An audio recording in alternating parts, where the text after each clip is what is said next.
இன்றைக்கி நம்ம பார்க்க போகிற டாபிக் வந்து மாநில நீதித்துறையோட 2வது பார்ட்டு.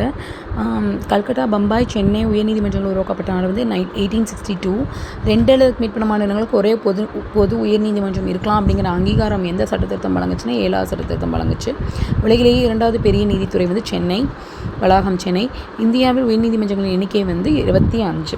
இது நீங்கள் எப்படி ஞாபகம் வச்சுக்கலாம்னா, ஃபஸ்ட் வந்து கல்கட்டா, பம்பாய், சென்னை உயர்நீதிமன்றங்கள் உருவாக்கப்பட்டன 1862. 18க்கு புத்தகம், 62க்கு நீதி புத்தகம். 18க்கு புத்தகம், 62க்கு நீதி புத்தகம். 2 அல்லதுக்கு மேற்பட்ட மாநிலங்களுக்கு ஒரு பொது உயர்நீதிமன்றம். இது 7வது சட்ட திருத்தம். இது நீங்கள் எப்படி ஞாபகம் வச்சுக்கலாம்னா, 7 ரூபாய்க்கு ஒரு கேரட் அப்படின்னு ஞாபகம் வச்சுக்கோங்க. அதாவது 7th அமெண்ட்மெண்ட் 1 கோட் அப்படின்னு. அதுதான் 7 ரூபாய்க்கு ஒரு கேரட், 7th அமெண்ட்மெண்ட் 1 கோட், 1956. 2வது பெரிய நீதித்துறை வளாகம் சென்னை. ஃபஸ்ட் வந்து லண்டன். இந்தியாவில் உயர்நீதிமன்றங்களின் எண்ணிக்கை வந்து 25. இது நீங்கள் எப்படி ஹேண்ட்ரிக் தான், கையை அதிகமாக ஞாபகம் வச்சுக்கோங்க நீதித்துறைக்கு. ஹேண்ட்ஸ் 2 கையில் 5 விரல் இருக்கு இல்லையா, அதை வச்சு தானே தட்டுறாங்க. So 2+5 high court. Hands high court 2+5. அவ்வளோதான்.